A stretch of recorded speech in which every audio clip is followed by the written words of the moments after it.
So we get the finale of Hazbin Hotel season 2, and it's a pretty much a nothing. Like I felt nothing. It was silly. It had a really stupid like let's all work together and use the power of friendship type ending, and it just left more questions than any type of answers. There's no resolution. We kind of ended where the season began. The only thing, the difference that happened was that Angel no longer wants to be at the hotel, and then I guess people kind of believe in the hotel, but they were kind of believing it after season 1. So I don't know.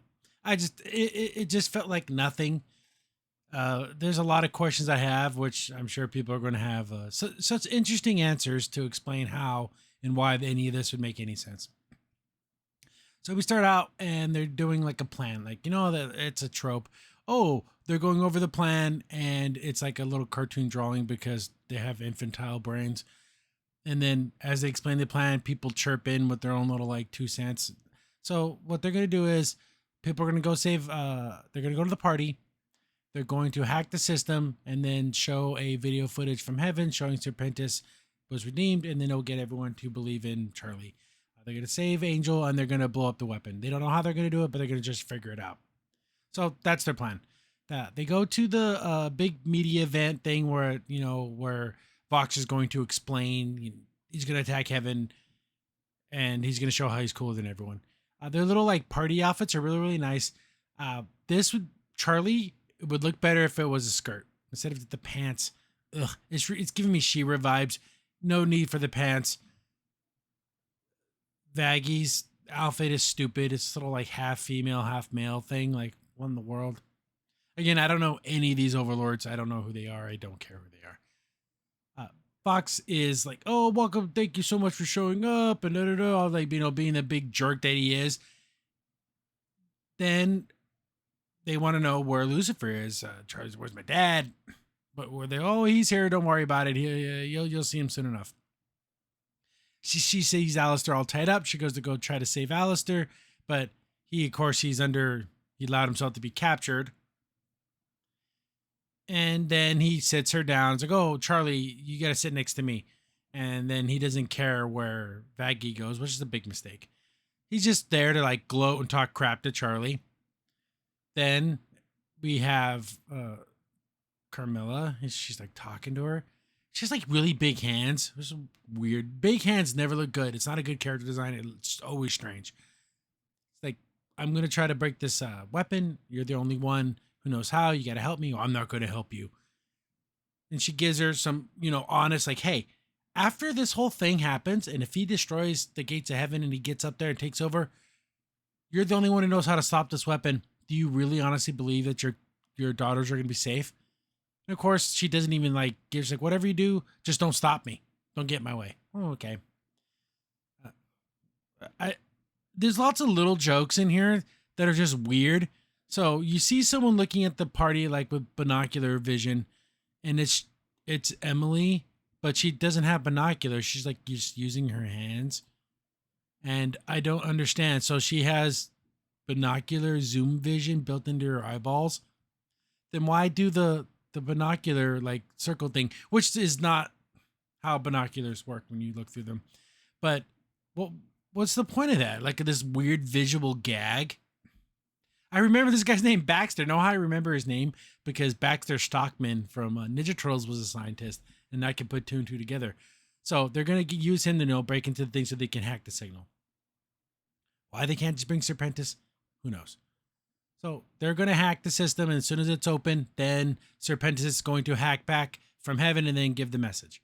So they're working their way up to the tower. They're using his security clearances to get through.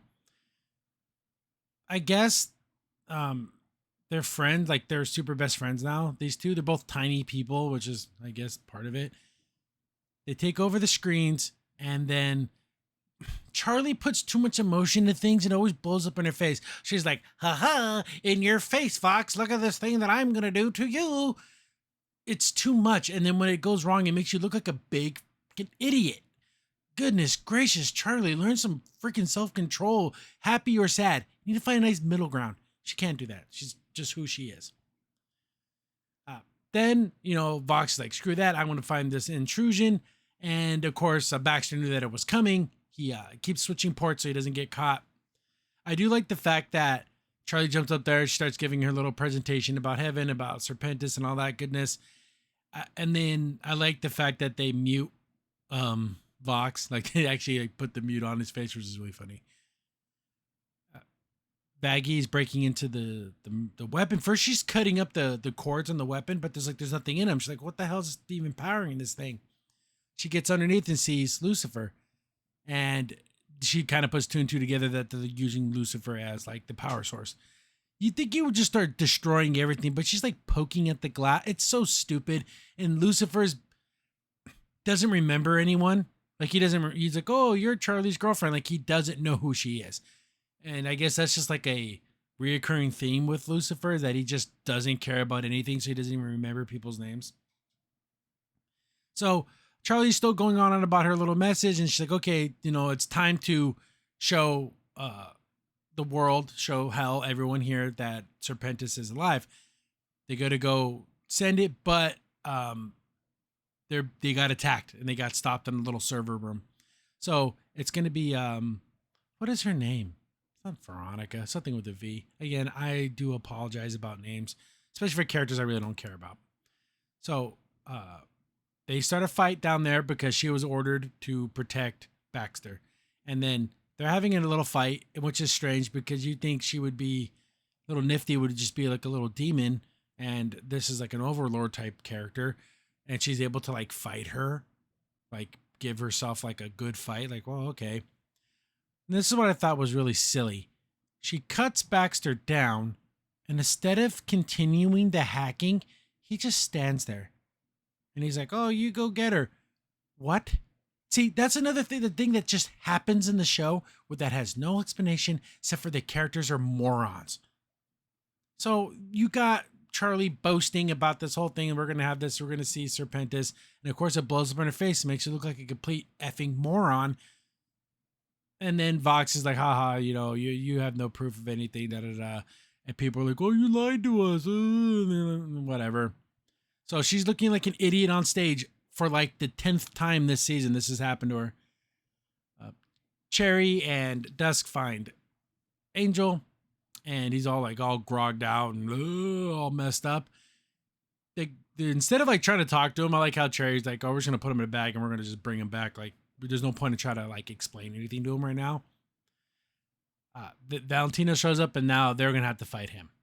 I do like the way that Dusk fights. He's like, because he's like a magician. It's just super. I just like that aspect of the way that he fights. I think it's really cool. Come back to Charlie. She's trying to explain everything. It's not working. And then Emily's like, you know what? I'm going to just go down there. Because that was part of the plan, is after everyone sees Serpentis, that Emily will come down and then apologize for everything and say, we can work together. She's like, I guess I have to jump to my part of the plan. She gets down there, starts saying that everyone can be redeemed. Heaven is in full support of this plan. War is not the answer. And then, like, even the other overlords, like, really? Even I can be redeemed? She's like, yeah, we can all work towards redemption. Which is true. A lot of people get hung up on that. Anyone can be redeemed. Yes, even the worst, most horrible, terrible people you can think of can be redeemed if they honestly, truly seek it out. But people that are really, truly that bad wouldn't seek it out, and they wouldn't do it with the real, true intention in their heart to love Jesus Christ, to follow him the best of their ability, to repent, and to make amends for the things they did wrong. That's the steps of your repentance. You have to do all those things. You can't just say, oh, Jesus is awesome, and then die. That's not going to work. So literally all these horrible people can find redemption. I'm a human. I am flawed. I would find it very hard to be able to forgive someone for doing the things that these people have done. But God's love is way more infinite than anything I could possibly imagine. And that's up to him. It's not up to me. Anyways, so they're trying to like sell their little thing. And then she notices that the crowd is being mesmerized. So were they aware of Vox's mind control powers? Because it doesn't seem like they were. But when they went to go save Angel, they mentioned the mind control. So are they aware of the mind control, or are they not aware? Because this makes it sound like they're not aware of it until he kind of just like says that, oh, they're under my control now. Like he kind of like just says that's what's happening. it just seemed a little inconsistent for me.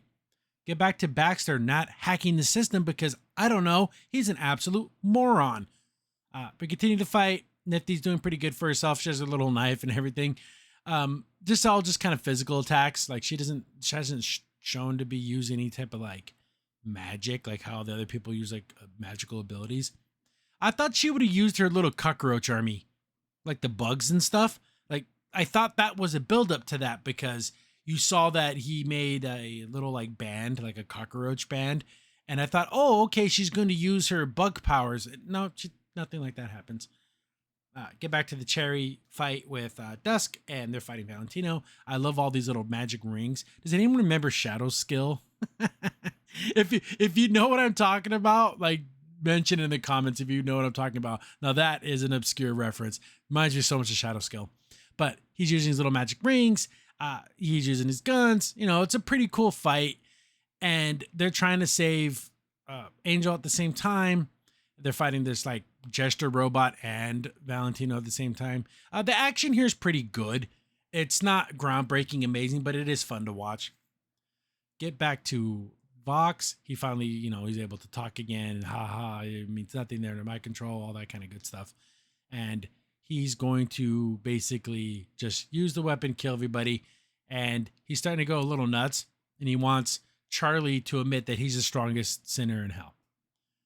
Because that means something. The opinion of somebody has like real weight for some reason. Can anyone explain this to me? How? Okay. So then Alice is like, ha, princess, why don't you just tell him that he's the best? Indulge my friend's ego here. Then, since remember that contract he had with Charlie at the end of season 1? Like you don't know what there was. So what was the contract? Do whatever I tell you to do, or when I call upon you for a favor, you have to say it. So he tells her, okay, tell him that he's the strongest sinner in hell. Then she begrudgingly says on live television that Vox is the most powerful sinner in hell. And that makes it true. In the comments below, just because Charlie said it, it makes it true. Does it give him powers? Do her words bestow energy upon him? Like, what sense does it make, and why would it even matter what Charlie was? Is Charlie's opinion? That's all it is. It's just her opinion. Why would that make it official?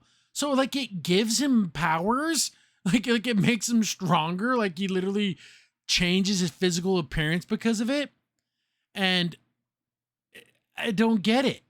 But then you see the contract between Cannibal Lady and Alistair breaks because I believe, again, I'm just, none of this is explained. I'm just inferring this. So he made a contract with her that he would be the strongest in hell. But since Charlie said that Vox is the strongest, it broke their contract. But again, why would Charlie's opinion break that contract? Unless her words have powers and they're strong and they literally gave him powers, thus actually making him stronger than Alistair. I don't know.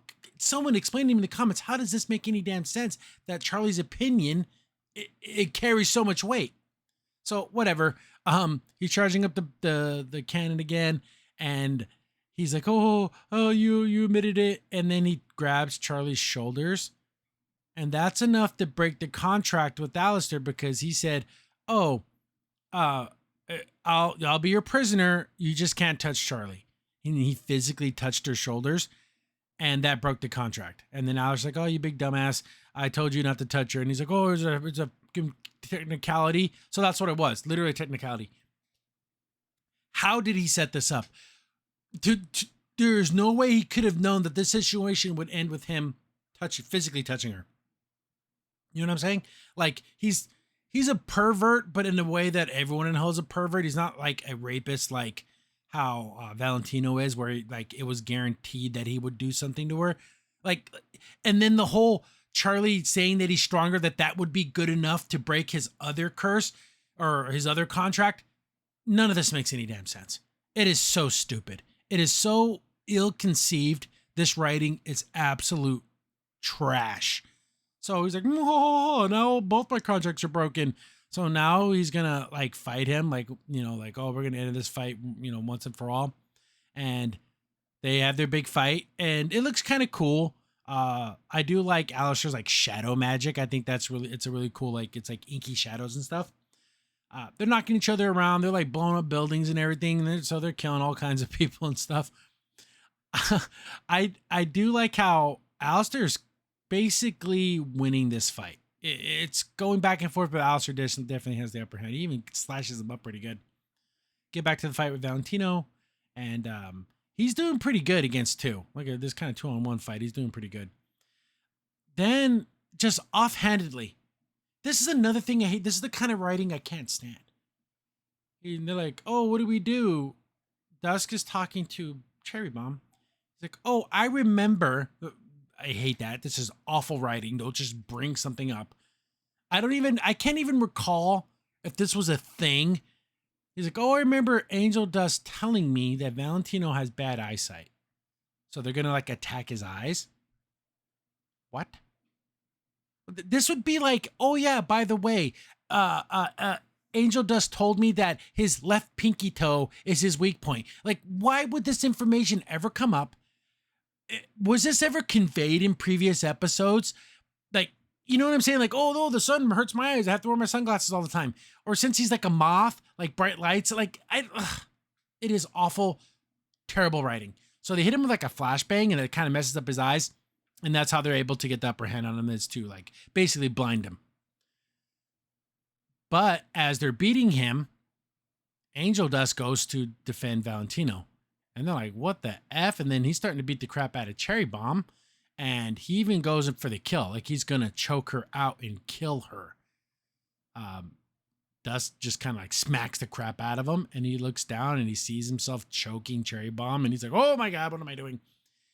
And this is super sad because it's you're killing one of your best friends. And I think out of everyone he knows, he's known Cherry Bomb the longest, and he's actively killing her. He says, oh my God, I'm so sorry, or whatever.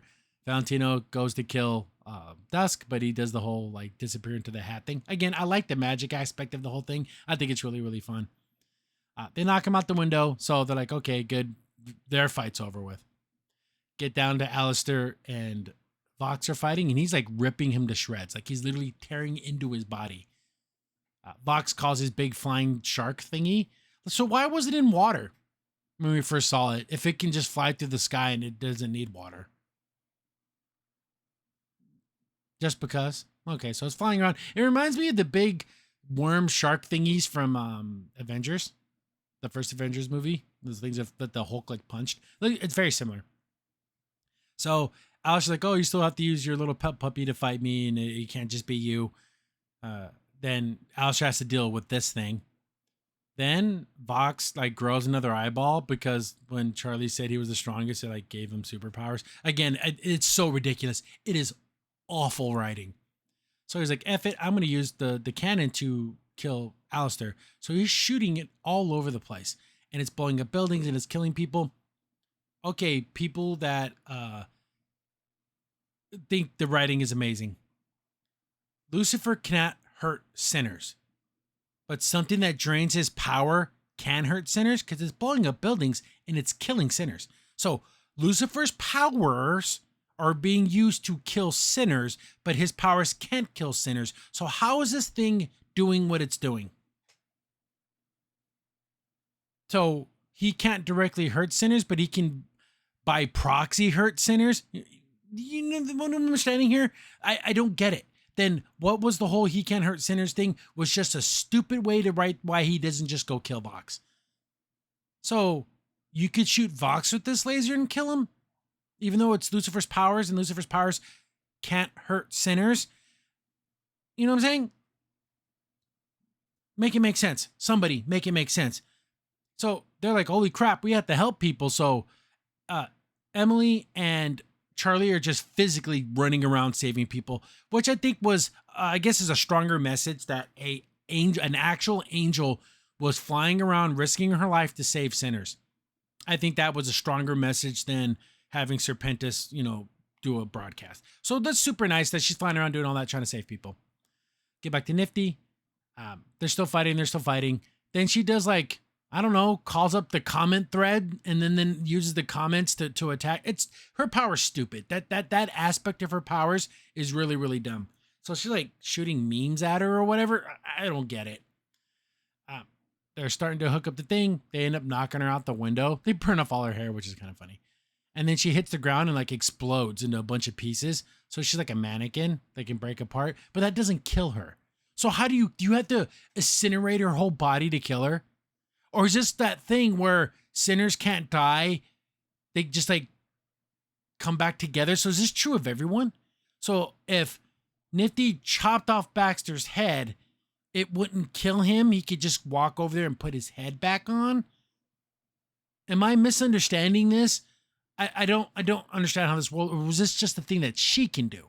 Because she's like a model and all she cares about is looks. So like that's like her body's like a mannequin. Or is everyone a crash test dummy? I don't know. None of this world makes any damn sense. So they're trying to hook up to the system. They're getting really close. Then that big cannon blast shoots out the window and like blows up the server room thing. Like, oh dang, we couldn't get it to work. Like, we're gonna have to trust that Serpentis can come up with a way for him to push through the signal without our help. So Serpentis is like, okay, I'm inventing as fast as I can. The Vox is just shooting the laser beam in every crazy wild direction. Everyone's like, my God, he's got out of his freaking mind. Baggy's still in there trying to stop it. Then Carmilla shows up and is going to help her, but she kind of really doesn't. It's really strange because he's using the weapon so much it's overloading, so it kind of doesn't matter if they shut it down because it's like at a critical state. And everyone's like, what the hell? Like, he's killing everybody. He's not just trying to stop Charlie. He's literally trying to kill everybody. So they're still going around trying to save people. Alistair is fighting that big giant flying shark thingy. And they're like, we got to save Emily because she's starting to get hurt out there. Sarah's like, okay, Abel, go down there, get your armies ready. But then Serpentis like, no, we can't bring an army. We bring an army, it ruins everything. It's all out war. But she's afraid for Emily. But she's like, okay, just Abel, just Lou, you go down there and save Emily. Don't fight anyone. Don't kill anyone. Just make sure that Emily's safe. The fight's going on, but still between Vox, and they're trying to explain to him, like, Vox, dum-dum, you shoot that cannon, it's going to overload and explode and kill everyone. And he's like, you know what? F hell, F heaven, F all of you, F me, I don't care if I die. Then everyone's like, oh, okay. He's gone off the deep end. He honestly doesn't even care if he kills himself. And since this is like an angelic weapon, I guess it would kill them forever. But again, how's Lucifer's powers allowed to kill sinners when his powers weren't allowed to kill sinners? But since it's being filtered through a gun, then it's okay. Then why not use that against overlords if this is the way you can use Lucifer's powers to hurt people? It's stupid. Doesn't make any sense. I can't wait to hear the explanations from you guys of how this makes any sense. So he doesn't care. He's going to overload it. Doesn't matter to him. He says he's stronger than everyone. And then even Valentina's like, you crazy son of a B word. I'm going to freaking, what the hell are you even doing? Then he tears his head off. So he's just the screen. So he's like a tablet now. And the thing is still critical. It's going to blow up now. Emily tries to summon her powers to create like a shield. They don't ever explain what they're doing. You kind of just get what they're trying to do, but no one says the words like, whoa, hey, everybody, we need to make a shield around this thing so it doesn't explode and kill anyone. She isn't able to do it because she's not strong enough. Her wing got jacked up. Like, you can actually see the bone. She starts singing a song about, like, you know, whatever they're doing. She shoots her magic laser beams out of her hands. And then Charlie joins her and she shoots magic laser beams out of her hands. And then like Dusk and everyone else shoots magic laser beams out of their hands. This magic laser beams out of their hands was never a thing. You kind of saw that when Charlie was making fireworks to try to, in that one episode where she's trying to get the attention of heaven. But no one has ever like shot beams out of their hands. Like, not like this. So they're all like putting their power together to make a shield, but they never say that's what they're doing. We just have to infer that's what's happening. Then Nifty joins in, and uh, everyone's jumping in, but only the very powerful people can do it. So I'm assuming only the overlords can do this, but then Nifty's doing it. So I guess Nifty's secretly super powerful, or like a forgotten overlord. But what makes you an overlord? Just having lots of power? Is that it? Like, do you like have to have like? Is it like a process? So they're trying to like put up the shield, and even though it goes off, it's gonna kill everyone. Loot shows up, and she's like, "I'm gonna finish what I started." She does nothing this season. After singing that whole song about like everything she's gonna do, she's gonna fall like gravity. Nothing. She does nothing. So she's gonna go and fight everyone. Then Abel's like, "Oh no, I'm a baby. Oh, what I do? Oh, I'm gonna cry." Like he literally says that he's crying because that's what he does. Then he, decides, you know what? I'm gonna put on this helmet, like Adam, and you listen to me. The armies of heaven are under my control. You are my subordinate. You do what I tell you to do, and I'm telling you to stand down. Thank you, Abel, for growing some damn balls. So he basically tells Luke to go back home. You're done. I do not need you here.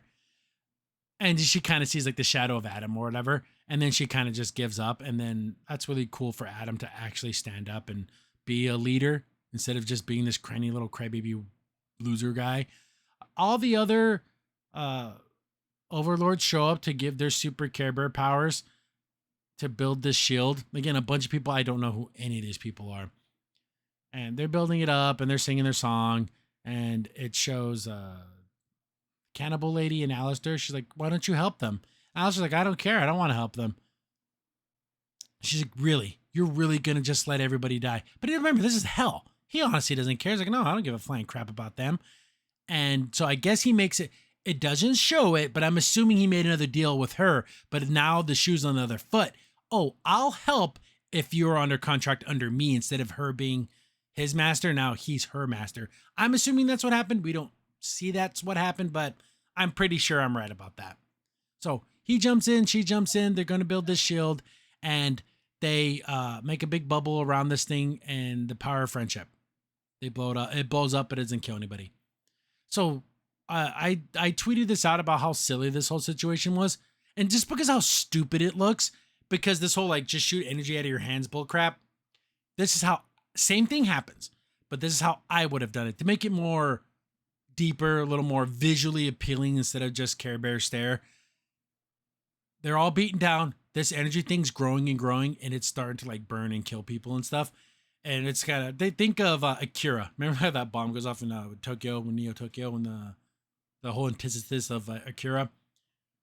As that's happening, camera zooms in, you're in Charlie's eyes, and then she kind of closes her eyes, and then she goes into her soul. And this energy that's shooting out of their hand shouldn't be a little beam of stupid energy. It should literally be their souls. Like they astral project their souls out of their bodies, and then those souls link arms, and they use that to cover the energy that's growing. And they're like going to sacrifice their souls to do this. But since a group sacrificed to save the betterment of all these sinners, which don't even deserve to be saved, but they're willing to sacrifice their very essence, their very souls to stop this explosion, that's like a little part of their redemption, and it allows their souls to return back to their bodies. And it's a little more deeper than magic sparkly super arm powers. That is so unbelievably lame. I think my version is a little better. You can tweak it a little bit, but I do like the idea that the ultimate power lies in your soul. The spark of life that you got from God, to be that it is more powerful than anything. This giant weapon is nothing compared to the creation of the power of life that was put inside of you. I like that kind of message. I don't know. Maybe I just wanted something a little more deeper than let's just all Care Bears countdown and then shoot your magic heart love beam. They stop it. And everyone's happy. I do like Serpentis. He finally hooks up his machine. So he gives his message. Everyone sees him. I do like how he says he's a good boy now, which is true. Charlie's like, "Oh my God, Charlie." Charlie's like, "Oh, I see you. Oh, you look so good. I'm so happy to see you." There's a camera in this thing. He can see through this. There's a webcam. It's like a little, you know what I'm saying? Like, I thought it was just people on TV can't see the audience, right? I guess he can. Cherry Bomb's like, oh, you stupid jerk, you died on me and everything. And Serpentis is like, I'm sorry. I just wanted to talk to you. I'm so glad I got to talk to you again. Then she kind of like, oh, you big stupid dork. Like, she like dumps on him, but then he gets all like shy and embarrassed. And she's like, oh, you're such a freaking dork. But she cares about him because he's honestly a good person. Then like, oh, okay. The angels go back. Sarah comes down. And I guess the machine has been destroyed. But Vox is still alive. The V's walk away, and they let them walk away. Charlie, you gotta kill these guys. They can't. Even though they helped out at the end, and Valentino's a straight up rapist. Oh my goodness. I don't know what this even means. So like nothing changed. So all of them are still alive. Whatever. They walk away because just let them walk away. Then everyone's ready to go home, but then Angel's like, oh, I'm going to go back to work. And they're like, what the hell are you talking about? Don't go back there. He's like, I have to. I have no choice. Because he's still under Valentina's contract. Again, just kill him. Take Vaggie's spear, her magic freaking angelic spear, chop off his head. Who cares? This is hell. What's he going to do about it? But he's basically says that the control they have over me. I have no options. I have no choice, which you always do. I do. The deeper meaning here is when you get into sex work and you get into heavy drugs, the way that Angel has, you do feel like you have no choice, but you always do. But it's going to be tough. It ain't going to be easy. Even Dust's like, come on, buddy, you got to come back home. He's like, no. And it's still how he felt when he almost killed Cherry Bomb. He's like, no. Just forget you ever saw me. Look, he's crying. Dust is crying. I do feel bad for these two. They're really good friends. And it would be stupid for them to be like lovers. I do think they should have a deep connection of friendship and they love each other, but it doesn't have to be sexual. You can love someone without wanting to physically be with them. I think that would be a stronger message than everyone who cares about you wants to bang you. I hate that message. But then even Cherry Bomb's like, he'll be back. Just gotta let him figure this out on his own, which is kind of sad. Get to Charlie. She calls her mom, but she's a lot happier. She's like, hey, mom, I'm just leaving you a message. Everything that went down, we stopped the attack on heaven. There's going to be no war. The hotel's overflowing with people. Like, they're here for the right reasons. They really want to be redeemed. And you can even hear in her voice where she's not like, oh, I'm a little crybaby girl who cries about everything. My God, if I never see Charlie cry again, it would be the greatest thing ever. Get some damn confidence. Be a little more, assertive. And just being this whiny little crybaby. This whole season, it was awful. But it's nice to see her, I guess, grow a little bit. Hopefully she doesn't regress. But everyone's there. Everyone's having a good time. And, Vaggie's like, hey, this hotel's you. But if it wasn't for you, Vaggie, then this hotel would have fell apart. So they have a good partnership, good relationship. She has her little name badge, and then I guess Vaggie kept her name. So what was that whole subplot of changing her name?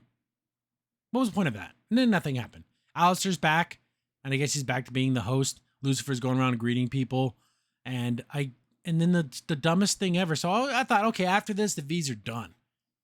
Oh, they're able to spin it to where now the people don't hate them anymore. What? I guess Valentino's the boss now. But I doubt that's going to last very long because Vox is who he is. So what the hell, guys? Nothing changed. You know what I'm saying? Like, we're kind of in the same spot. Heaven is like preparing to receive people who get redeemed. I do want to see people get redeemed. I want to see souls getting up into heaven and then, starting a new life. We get back to Charlie talking to her mom, but look how much happier she looks. I like Charlie when she's happy. I like Charlie when she's confident. I like Charlie when she knows where she's going. She knows how to get there, and she knows she has the strength and the ability to make it happen. I do like that. I like happy Charlie. Then she's like, Mom, delete those other messages. We're moving forward. I just kind of wanted to talk to you, call me when you can. Phone rings. Her mom actually calls her back. Boom, end of the season. Let's find out what's up with Lilith. Why weren't you helping? Where the hell are you? She's on a beach drinking Mai Tais at sunset. What in the world's going on? Is she banished from helping? Is there some type of weird stipulation why she can't help? I don't know. But where do we go from here? We're kind of at the same place. The V's are still the bad guys. So there was no, just go kill him. just Charlie, just kill him. Have your dad put his power into a staff and then use that staff to kill him, because apparently as long as there is a in between Lucifer and the killing, he can still kill people. He just can't do it directly, because we're going to use the rules that were set out in this stupid show. We can do that. Just kill them. Know that you shot that laser at the Vox building? Do the same thing. Just kill everybody. Just get rid of them. This is hell. Who cares? But 8 episodes, a very weak season overall. I don't know. Is Alistair the main bad guy now? Who's the main villain? I still think it's Vox, because he actively wants to kill people. I just think Alistair wants to rule, but what does that mean? Like what does that truly mean in the end? Like, is he gonna just be the king and everyone has to kiss his butt? Like what changes day to day? Because Lucifer's the king and no one cares. So it's like what's his end game here? Overall this season, out of 10, 5 being average, it's like a 3. Some of the songs are good. The fight scenes are pretty good. The story, the trying to make sense of it doesn't make any damn sense. The Baxter character, even though it was a brand new character, did nothing. You could have accomplished everything he did without that character being there. Like, you could have just had them hacking the system with one of Carmilla's people. Like, you know what I'm saying? It didn't have to be that character. I want more Serpentis. I want him to be like building stuff in heaven and doing fun stuff. I just like him because he's a goofball and he has a good heart. I like a likable moron. Like they have a good heart, even though they're stupid in the way that they do things. I like those kind of characters. They're comfort characters for me. Charlie needs to get more confidence. I like the way she's at the end of this season. We're here talking on the phone. More of this, Charlie. Yes, she'll have up and downs, but this needs to be her middle ground where she's confident and she knows what she's doing and she's not whiny crybaby all the time.